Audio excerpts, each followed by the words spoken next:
on this edition of Sightings. Damning new evidence that the supposed alien autopsy film really is a hoax. This man went ahead and filmed this thing almost like home movies, and very bad home movies. I've been there. The Red Lion pub is located in the epicenter of England's most mystical region. Perhaps that's why it's so haunted. I quite honestly didn't believe in ghosts, but I do now. Psychic Dorothy Allison produces startling evidence to help a man find the person who brutally murdered his mother. The killer absolutely knew your mother. Find out what's being done to avoid a catastrophic collision with a meteor. The number of people who are working full-time on this problem would staff one McDonald's hamburger restaurant. And who is responsible for the mysterious disappearance of Tibet's reincarnated Lama?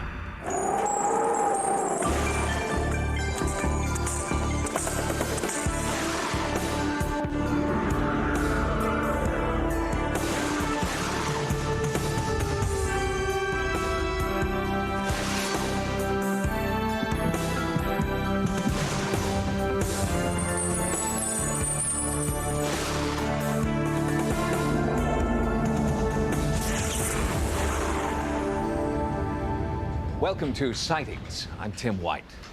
Without question, the biggest paranormal story of the decade has been the controversial alien autopsy film brought forward by promoter Ray Santilli. In a series of reports, Sightings has made no secret of the fact that we are highly skeptical about that film. And two recent interviews with trained military photographers only confirm our suspicions. The film is a fake.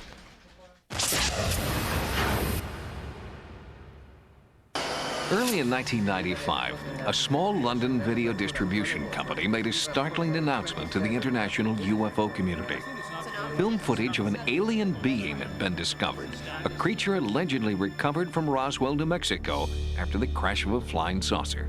At first, ufologists were ecstatic.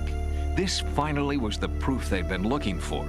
But as soon as most Roswell researchers, like Kent Jeffrey, saw the footage, they insisted that the autopsy film was a hoax. Big-time hoaxes do big-time damage, and this is certainly a big-time hoax. It's probably the biggest con job in the history of ufology. Jeffrey has spearheaded efforts to declassify Roswell documents and was among the first to see the film. The first showing to the members of the UFO community and to the press was in London on May 5th. It was an invitation-only group, and like a lot of people, after just a short glance, I knew in my heart right then and there that this was definitely a hoax. I mean, if Roswell really happened as reported by the witnesses, and there are a few witnesses who claim to have seen the bodies or talked to people who have, this looked nothing like that. It looked like a modified human corpse to me. At the center of the controversy is Ray Santilli, who claims that he received the autopsy film from the military camera operator who shot it.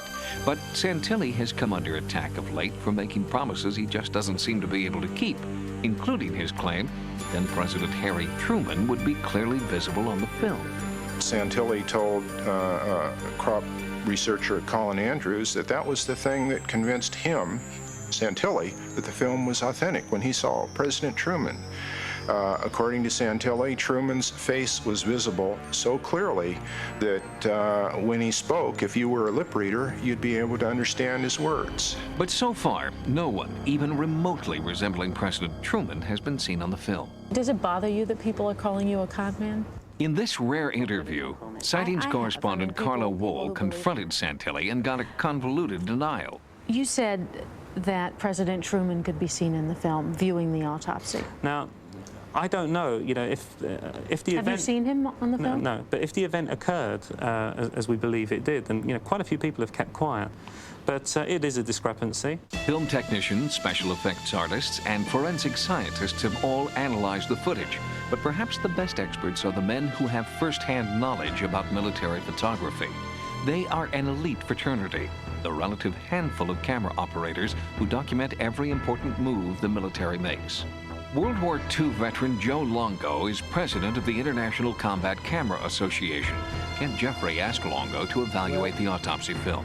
For what the cameraman was sent there for, he certainly is not accomplishing his mission. See that shot that we just saw? That's the widest shot I've seen. They never really back off and show the the four walls or show you what the enclosure is like where this is taking place. My understanding was that all medical procedures were shot in color. Even though color film was scarce in those days, something as important as the autopsy of an alien being certainly would have been a high priority.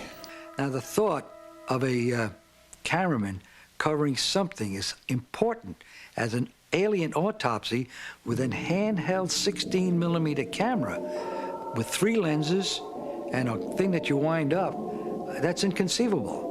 But I couldn't understand why this man went ahead and filmed this thing almost like home movies, and very bad home movies. I've been there. I've covered operations, major operations, and autopsies, and I know what's entailed. Technique was very bad. In July 1995, Santelli released a statement titled The Cameraman's Story. It was touted as the true story of how the anonymous photographer had come into possession of so much valuable and classified footage.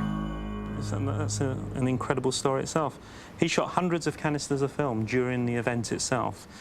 Each of the canisters or reels of film were 3 minutes in duration, and he separated during the filming reels that he felt were problem reels. He'd sent the remainder straight on to Washington, and he spent more time on the 22 reels of film which he'd processed.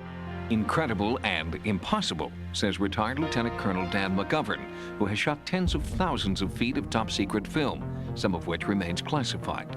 His pictures of Hiroshima are world famous, and in the late 1940s, McGovern was assigned to 2 top-secret UFO projects in New Mexico.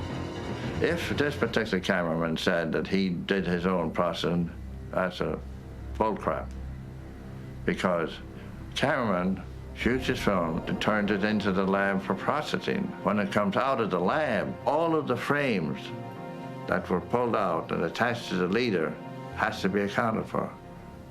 That goes with the film to the top secret control officer. That's how you keep a secret.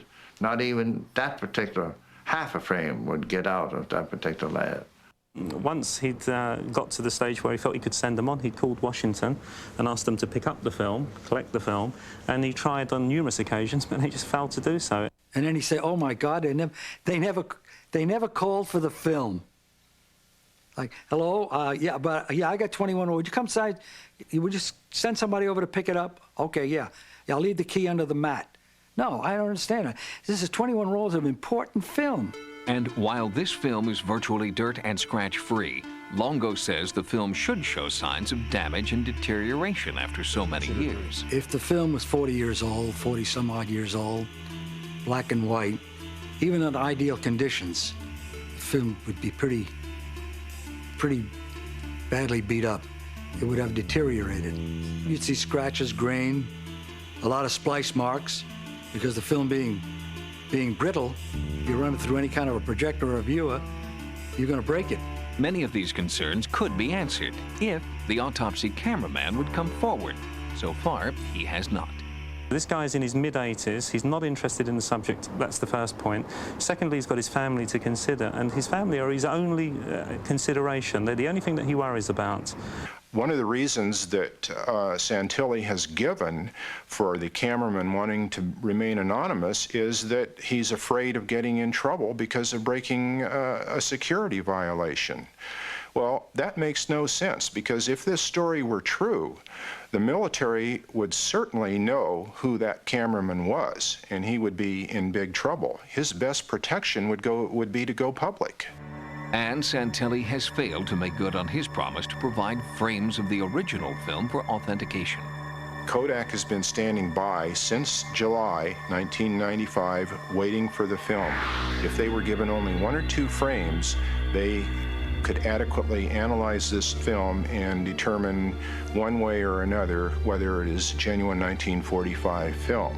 They would be very foolish not to have it authenticated, because then the value of the film would increase logarithmically. Instead of being worth a few $100,000 or whatever they've derived from this, it would be worth millions. And Longo says there are fewer than 25 men alive today with the security clearance necessary to have filmed an alien autopsy. We've got most of the fellas in our unit, our Combat Camera Association. I put the word out Does anybody have any idea who this cameraman could be? And nobody's come up with it. If someone came up with what they thought was a long-lost Van Gogh painting and announced that they weren't going to reveal where they got it, what the source of it was, and also announced that they were not going to allow any art experts to examine the painting, do chemical tests on it, whatever else would be necessary to authenticate it, yet said they were going to be selling prints of it, they'd be laughed right out of the field. They wouldn't get to first base. Nobody would take them seriously. And that's what should have happened here. The so-called alien autopsy film is allegedly co-owned by several different companies around the world who receive money whenever the footage is aired on television. But assuming the footage is real, as they claim, the autopsy film is U.S. government film, and therefore, according to law, cannot be owned. Declassified government film may be broadcast anytime, anywhere, for free. And so we are taking the so-called owners at their word. We have paid no one for the use of the autopsy footage in this broadcast. Next, England's most prestigious paranormal investigators take on one of its most haunted buildings. The area seems to attract possible phenomena.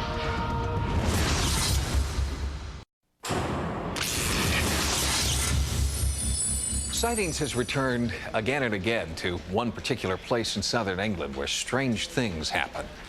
In Avebury, there are mysterious megaliths that dot the countryside. Hundreds of sightings of UFOs, spectacular and unexplained crop circles. And this time on my trip to this paranormal hotspot, there was a new phenomenon to explore.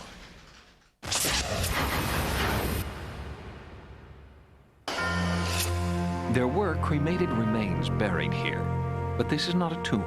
The giant stones align with sunrise of the summer solstice, but this is not an observatory. Stonehenge and similar megaliths at Avebury, about 20 miles away, are among the world's oldest freestanding structures and its most enigmatic. Why were they built? And why do they rest on ley lines, pathways that circle the globe and are believed to pulse with extraordinary magnetic energy? Did Neolithic builders somehow sense this magnetism? And is this the energy that draws visitors here from around the world to ponder the meaning of structures that are 5,000 years old? Perhaps it is not a coincidence that this area is also home to mysterious crop circles and numerous UFO sightings. I came to Avebury to discover the power of the stones for myself, and what I found was not only a connection to the past, but also a connection to the paranormal inside this pub, the Red Lion. I didn't have any belief in ghosts before I moved in. I just thought it was silly, basically. But that has completely changed now. But I don't think it's silly anymore. Pat McCann changed his mind when he began managing the pub and started experiencing the haunting for himself. We came here in May '95, and we mostly first noticed the pub was haunted within a week. My wife was cleaning the restaurant up and found one of the tables covered in salt. She thought that one of the staff hadn't cleared it properly, so she thought, right, you know, I'll speak to them in the morning. Cleared it herself, checked all the tables, everything was perfect. She went back up there 10 minutes later, and one of the tables had pepper on it, but the strange thing was there was no pepper pot anywhere near that table. And so that was really our first brush with Magnificent Florrie. We all affectionately call her Florrie. Whether her name was Florrie or not, I don't know. But everybody calls her Florrie. Wall lives next door to the Red Lion and has worked in the pub for many years. He believes that he's seen Florrie's antics firsthand. I've seen glasses fly off the shelves for no apparent reason whatsoever. I came in here one night with a friend of mine, and we're sitting there talking, and happened to look round and saw an apparition with a lady in long skirts come through the locked door and disappearing towards what we call the well room. I quite honestly didn't believe in ghosts, but I do now. In England, historic haunting sites like the Red Lion attract the attention of ASAP, the Association for the Scientific Study of Anomalous Phenomena. This UK-based group of young scientists and professionals is routinely called in to investigate hauntings throughout Europe. What is the significance, is there any, to the fact that this pub, the Red Lion, sits in the middle of ancient stone circles here in Avebury? The site has been a site of pilgrimage for thousands of years. The stones around have been here since 2600 BC. So it would appear that the area seems to attract possible phenomena. Not far away is a great UFO flap area. So you've got possible apparitions, you've got ancient stones, you've got UFOs. Why are they all in a specific area? It also muddies the water because you've then got a lot of folklore around this area. So you've got a lot more imagination, a lot more hearsay. So to actually get at the phenomena, you've got to dig a lot deeper to actually find out what really did happen, if anything happened, and what's really going on. And in the case of the Red Lion's infamous Flory, there's a lot of legend to wade through to get to the facts. Well, the legend of Flory is that her husband came home from the war, that's our Civil War in the 1600s, again to give her a surprise. He went upstairs, and as he opened the door, he saw this other guy in the same room with his wife. And he then got rather upset. Confronted by Flory's husband, so the story goes, the lover fled, leaving Flory to die at the hands of her jealous husband. Now, Flory wanders. Some say because she's searching for her errant lover. Others say Flory is seeking justice for her murder. I don't think she's vindictive in any way, except for the fact that, as I say, she doesn't like men with beards. And I think possibly her husband had a beard. She just doesn't like people with beards. We had a chap sitting in the restaurant, and he was under the chandelier at the far end. And the chandelier was just spinning, and the guy with the beard was virtually sitting underneath it. ASAP members on site felt a good place to start searching for the truth would be at the bottom of this well, where, legend has it, Flory's body was dumped after her murder. We have sent a diver down, but when he got to the bottom, it's about 90 feet deep. He got into the water, but then under the water there was a big boulder which he couldn't get past. So consequently, we still don't know whether poor Flory's remains are, down in that well. Our possible phantom lady was supposed to have come from, again, there, walking through the pub to the main door. The team digested reliable eyewitness accounts, then targeted certain areas of the pub where haunting activity was most likely to occur. There's been the reports of salt cellars tipping salt and pepper and the chandelier moving, so a lot of the equipment set up there, the laser on the chandelier, so that we've got a reference point so the video cameras can see if it really is moving. Our organisation holds no corporate view, so we don't expect something to be 100% genuine, but neither do we come in 100% cynical. I mean, I suppose we're sceptics. We have to be. We're open-minded. Let's look at the facts. Let's analyse the data. There is much more data to be gathered before ASAP will confirm the existence of Flory or her paranormal pranks. But they do believe there is a connection between the activity here and the town's proximity to the ancient stones that encircle it. And they believe in the veracity of those who have accepted Flory as a real presence in their lives. I feel extremely sorry for her, because you imagine all these years she's never been at peace, never been at rest. Why does so much paranormal activity seem to be concentrated in this area? Well, one answer may be in the physical power of the giant granite stone circles, like those at Stonehenge in Avebury. Recent tests have shown that the megaliths generate unique electromagnetic fields, and some researchers are suggesting that these fields may be creating a kind of homing device for paranormal phenomena. Next, more news from Colorado's mysterious valley. Bigfoot makes tracks on the internet. And later, a very real threat from space.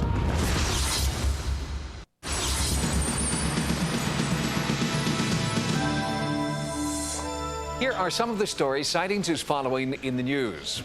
The San Luis Valley in southern Colorado has long been the site of bizarre and unexplained livestock deaths. And now, researcher Chris O'Brien has released the first comprehensive survey of the area's animal mutilation mystery.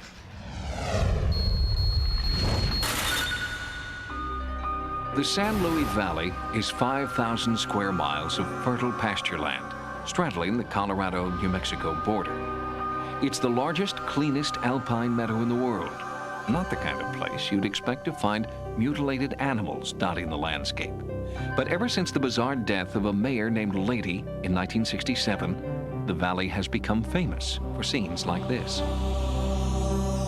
And now, researcher Chris O'Brien has written Mysterious Valley, the first comprehensive history of the San Luis Valley, and he reports that cattle mutilation is only the beginning of the story here. I've documented hundreds of sightings, unusual animal deaths, weird cryptozoological creatures like Bigfoot and strange demons. It's a rich, rich area in terms of the traditional folklore and the mythos that goes back thousands of years. O'Brien believes there is a connection between these creatures, a rich history of UFO sightings in the valley, and numerous unexplained mutilations where livestock organs have been removed with laser-like precision. UFOs have often been reported in and around mutilation sites. Because a lot of these animal mutilation cases occur near military bases, nuclear reactors, and uranium mines and processing plants, there's some evidence to suggest, and many people believe, that the government and/or our military is involved in this. In over 12,000 documented cases, not one single person, to my knowledge, has ever been brought up on charges or has ever even been implicated publicly as being one of the mutilators. To my knowledge, this is the greatest serial crime spree of the 20th century.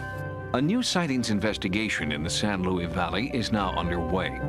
Reports of new and bizarre mutilations coincide with recent UFO sightings, and we'll have that report on an upcoming edition of the program.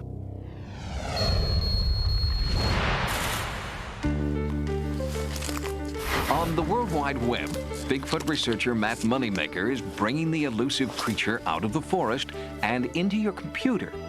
Yes, even Sasquatch has her own homepage. Log on for comprehensive monsterology. Pull up a list of recent sightings throughout the United States and Canada to find out if Bigfoot is making an appearance in your area. You can download sketches, file your own sightings report, or listen to a supposed Bigfoot howl recorded in the field. And for the committed cryptozoologist, there are links to Bigfoot research equipment, including cameras, night vision binoculars, and specialized microphones. The Bigfoot Researcher's homepage is one of the largest monster resources on the web, and you can find it at this address.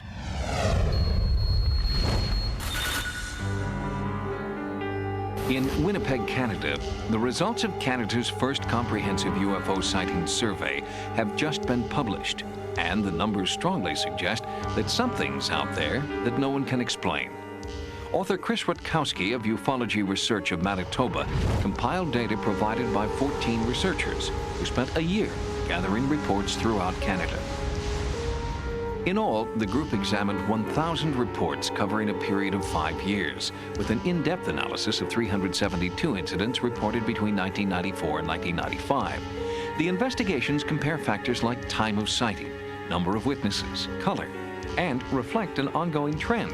The classic UFO profile is no longer a flying saucer.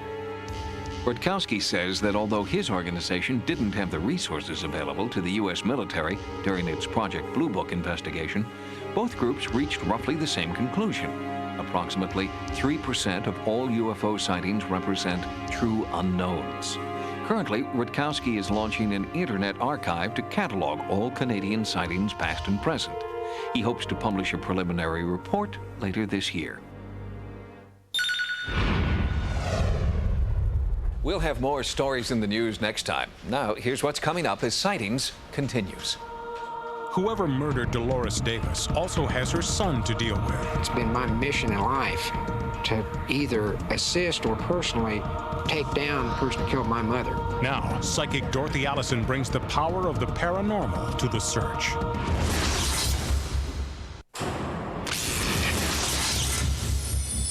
Jeff Davis thinks that he knows who murdered his mother. The trouble is, there just isn't enough evidence to arrest the man. So Davis is looking for new information, new clues to keep the heat on. And Davis, an ex-cop, is searching in all directions, including an investigation instigated by Sightings, an investigation of the psychic kind.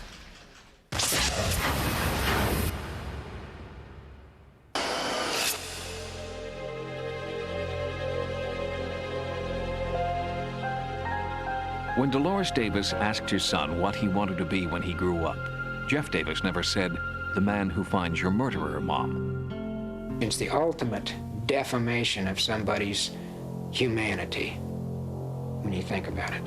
When you take another life. His life has become defined by her death. In 1991, Dolores, D to her friends, was 62 and had just taken early retirement to spend more time with her children and grandchildren.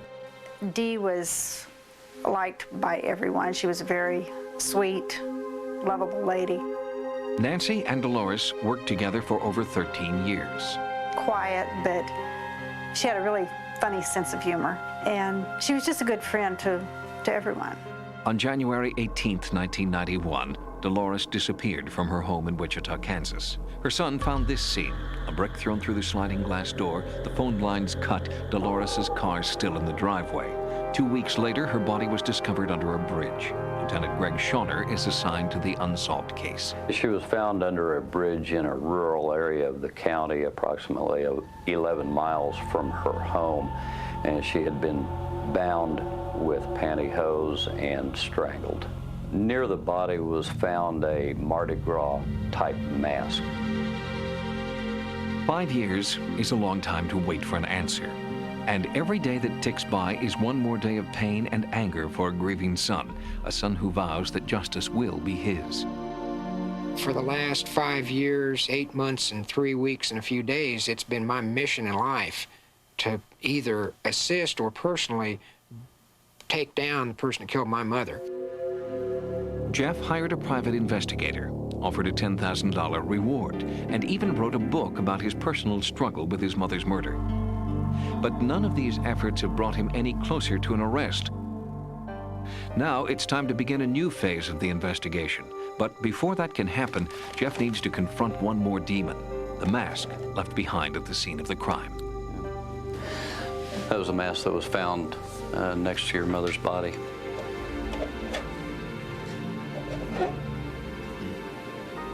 That mask, seeing it like that, was a very disquieting feeling. It's like an evil object. Here is the embodiment of a lot of horrible emotion. That's gotta mean something. It was morbid, just morbid. To find that meaning, Sightings offered the services of psychic Dorothy Allison, who met with Lieutenant Schauner first and gave him her preliminary impressions. Even though he found her February 1st, I feel she was already murdered on January 18th. Dorothy felt the mask could reveal much about the murderer. He's leaving a message when he leaves a mask there. That's exactly what he did. He left a message. Then Dorothy was shown a videotape shot just after Dolores disappeared. Jeff, who believes he knows who murdered his mother, was startled to hear that Dorothy agrees. All right, now, what I am observing from this film is that the killer absolutely knew your mother. This is not a stranger who murdered your mother. As far as I can see, the brick through the glass door, that was just an act to pretend that somebody broke in the place. It was the bedroom that bothers me the most. It seems that all the activity that where your mother got killed was right in that bedroom. I also feel that strangulation, yes, that was the death, but I believe that she was hit first. And then I also believe the pillow suffocated her as well. I get pillows over her face. A lot of the information that Dorothy provided during the day I found to be consistent with information that we had gathered in the course of the investigation of this murder. Dorothy seemed to know things that she should not have known. According to Davis, who has a copy of the autopsy report, his mother did have head wounds, as Dorothy said. Some of the information, to my knowledge, has not been made public that she was able to provide. And when she visited Dolores's home, Dorothy recreated the crime for Schauner and Davis with eerie accuracy. He takes the bedclothes after. He doesn't wrap her up in them and carry them all out. He doesn't do that. Do you have any feel for where those sheets wound up? Well, my feeling is that when he took her out, there were no sheets on her. And I get something like that pipe over there, stuffed in that pipe, like something like that thing over there. In fact, this is just like the culvert where those sheets were found. With her psychic impressions searching, Dorothy Allison asked to be taken to the place where Dolores was found. This is the bridge under which Dolores' body was found 2 weeks after she had been reported missing. Yeah, he knew this place, I'll tell you that right now. You know, I don't hear any planes going by. The last thing I think of is a plane. But you know there was one passing by as he was putting her underneath this bridge? That can give us a specific time. Dorothy had so much knowledge of what was supposedly secret that she was asked to go one step further to work with an FBI detective to create a portrait of the killer. How about this one here? After looking at hundreds of features, Dorothy put together this face. She believes this is the face of a murderer. This looks like the man that I see in my mind. I believe that's him. And Jeff Davis believes that she is right, because this sketch bears a striking resemblance to the man Jeff says is the #1 suspect. Die in your own house at the hands of some walking creature, that's the ultimate indignity, and that needs to be righted. Dolores Davis's murderer is still at large. Her son is hoping that Dorothy Allison's startling revelations and the new sketch drawn from her psychic memory will break open the case. If you have any information that might help, please call the Sedgwick County Sheriff's Department in Kansas. Next, is the Earth prepared to deal with a potentially apocalyptic threat from space? We can deflect it, or we can actually hit it with something that disrupts it.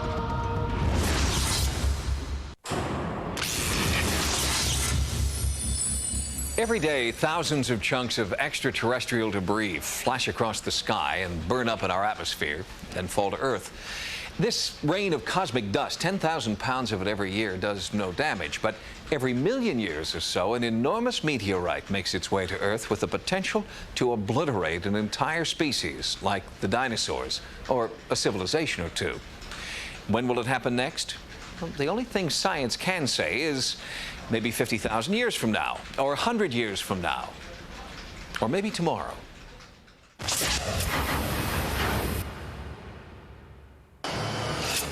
This rare videotape, taken in Pennsylvania in late 1996, shows what a small meteorite looks like entering Earth's atmosphere. While this one burned up before it ever hit the ground, more and more experts are worried that an enormous chunk of space rock could be on a collision course with Earth at this very moment. If it sounds far-fetched, you don't know your astronomical history. Siberia, 1908. The site, most scientists agree, of a devastating impact that had the same explosive power as an atomic bomb blast. And this kind of destruction is not an isolated event. We expect that these kinds of events might happen once every few centuries, somewhere on the Earth. Dr. Chapman is one of only a handful of scientists championing the study of this real threat from space. Had the Tunguska explosion occurred over Washington, D.C., it would have killed tens of thousands of people. 65 million years ago, a meteor the size of Mount Everest crashed into North America and took with it the dinosaurs and all but a few microscopic organisms. And just a few years ago, scientists had a rare opportunity to see what that kind of impact looks like. Fortunately for us, the target this time was not Earth, but Jupiter. On July 16, 1994, fragments from the comet Shoemaker-Levy 9 crashed on the surface of Jupiter. The space probe Galileo was there to record the event, but the impact was so enormous that this historic event 400 million miles away could easily be seen through amateur telescopes on Earth. When I looked through my own telescope at Jupiter and saw this huge black spot, the largest spot ever seen on the planet Jupiter since telescopes were invented, I just was in awe. If a comet or asteroid were to strike the Earth with the energy of one of the largest fragments of comet Shoemaker-Levy 9, it would plow through the atmosphere in a couple seconds, crash into the ground, make a crater tens of miles across, and it would leave in the high stratosphere a pall of dark material that would shut out much of the sunlight for months, maybe as long as a year. And that would be a very, very serious thing. Might well result in mass starvation for millions, hundreds of millions, even billions of people. Dr. Chapman and others estimate that the chances of such an impact striking Earth within our lifetime is 1 in 20,000. the same as the odds of being struck by lightning or dying in a plane crash. But few governments seem worried. NASA is currently funding a couple of small efforts of a few people looking through telescopes to find the threatening asteroids and comets, but the number of people all around the world who are working full-time on this problem would staff one McDonald's hamburger restaurant. Despite apathy within officialdom, astronomers are making progress in their efforts to discover space rock on a collision course with Earth. At the Lowell Observatory in Arizona, Dr. Edward Bohl has developed Thelonious, a revolutionary new telescope system. What's different about it is that it contains a very powerful camera that allows it to be a wide-angle telescope, if you like. So it can see large areas of the sky all in one go, and so far no one has been able to achieve that. It's a system that Dr. Bohl believes could save the world, but so far the observatory hasn't raised enough money to make the system fully operational. And many more similar systems are needed around the world. It's really set up to find the big ones, the ones that might hit every few 100,000 years and do truly catastrophic damage, that is, affect the whole Earth and perhaps wipe out our civilization. But even if we could detect an object hurtling toward Earth, how could we stop it? Dr. Eileen Ryan specializes in solving just that eventuality. If something were coming towards us, we have two possible strategies for having it avoid hitting us. We can deflect it, or we can actually hit it with something that disrupts it. Believe it or not, the preferred method for disrupting an asteroid or meteor is to hit it with a thermonuclear device. Our current rocket guidance technology is extremely accurate and certainly capable of intercepting a threat from space. But scientists are not yet sure how or when to hit the target. The problem with actually fragmenting an asteroid is that we need to know how big will the fragments be and how fast will they be going. We don't want to be in a situation where we turn a bullet coming towards us into a shotgun blast. Both circumstances are very lethal. We want instead to turn the bullet into very fine rubble and dust. And another unanswered puzzle is why there is so much apathy for a disaster that could wipe out every living thing on the face of the Earth.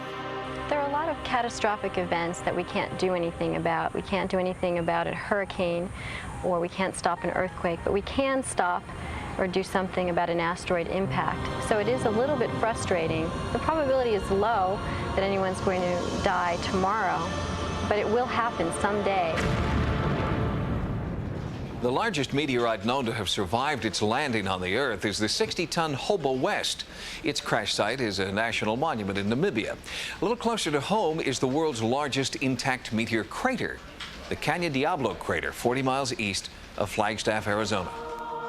Next, why has Tibet's reincarnated spiritual leader mysteriously disappeared? It's a struggle for really the soul of man. It's not just Tibet.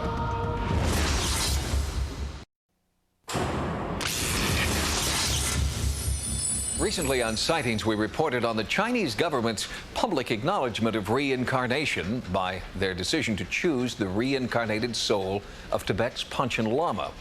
Well, the story is far from over, and recent developments have taken a sinister turn. The fight for the soul of Tibet began in 1950, when China claimed this land for its own. The most spiritual culture on Earth was overtaken by a new government, whose occupying forces wanted Tibet's Buddhist leaders out. In 1959, Tibet's spiritual ruler, the Dalai Lama, was exiled. In his absence, the Panchen Lama ruled as long as he towed the party line. When the Panchen Lama died under suspicious circumstances in 1994, the search for his successor began. And according to tradition, the new Panchen Lama would be the reincarnation of the old, a child to be raised to rule in the Dalai Lama's stead. You could say that the Dalai Lama was like the queen, the Panchen Lama is the rook, or the sun and the moon. And whichever of the Panchen or Dalai Lama is older becomes the tutor of the other, and when one of them dies, the other leads the search for his incarnation. It is that sacred selection process that's at the root of a spiritual debate pitting Tibet against China. The Dalai Lama in exile declared this 6-year-old boy, Gedun Nyima, to be the 11th incarnation of the Panchen Lama, a choice that did not meet with China's approval. The Chinese kind of went ballistic about this because the people at the Panchen Lama's monastery had gone behind their back and consulted with the Dalai Lama, as they should have, but they were forbidden to do by the Chinese. In retribution, Chinese military forces arrested the Panchen Lama incarnate, making him the youngest prisoner in the world. His whereabouts are unknown, and he has not been seen or heard from since. In his place, China's choice for Panchen Lama has been installed. China is fanatically concerned about keeping Tibet under China, and this reincarnation of Panchen Lama, he will grow as the major spiritual voice for Tibetans in Tibet. They want to bring him up and wash his brain so that he would, with his authority as the Panchen Lama, would serve their political purpose. It's extremely ironic that the Chinese, who have done their best to eradicate Buddhism in the 45 years that they have occupied Tibet, should now be setting themselves up as the people who should find the new incarnation of the Panchen Lama. Since China's choice for Panchen Lama will one day choose the Dalai Lama's successor when he dies, many observers fear China's intervention in this holy process will mean the end of the true centuries-old incarnate line. The reason why the Dalai Lama and other Tibetans are concerned for this young Panchen Lama is not just because he's an important person, but because he's an innocent child that is being subjected to all this kind of imprisonment and who knows what kind of torture. Tibetan Buddhists take a small measure of comfort in knowing that as an incarnate, he will survive. This 6-year-old boy, as far as Tibetans are concerned, is not really just human. He is a Buddha. And as such, the Dalai Lama told me there's really nothing they can do to this boy, because he can always take a rebirth at any time and just kind of shoot out of his body. And there are many stories of spiritual incarnates called tulkus who have dematerialized before the eyes of their torturers. There are cases of highly evolved tulkus assuming what is called jalu, which is a rainbow body that you can actually see through it. Or there are cases of them disappearing in prison. When you really are involved in highly evolved spiritual practices, some of these people actually can fly. There's a meditation that enables them to fly for short distances. There are some remarkable things that Tibetans have mastered that we don't have a clue about. My sense of my exposure to them is that they are real and they exist. He may be able to dematerialize in a rainbow body, or fly away from his captors, or reincarnate in another body. But so far, there is no sign that this little boy is free. Tibet's own so-called soul boy has not been seen or heard from since his imprisonment by the Chinese government. Although publicly hopeful, many Tibetans secretly believe that the boy has already been killed and will reappear to them in the future, in his next incarnation. If you've had a paranormal experience, please write to us at Sightings. Sightings can also be contacted at America Online at keyword Sightings. Download images, sounds, and QuickTime clips from Sightings episodes. On the internet, access information about sightings and the paranormal at sci-fi.com/sightings. Until next time, remember, no mystery is closed to an open mind. For Sightings, I'm Tim White.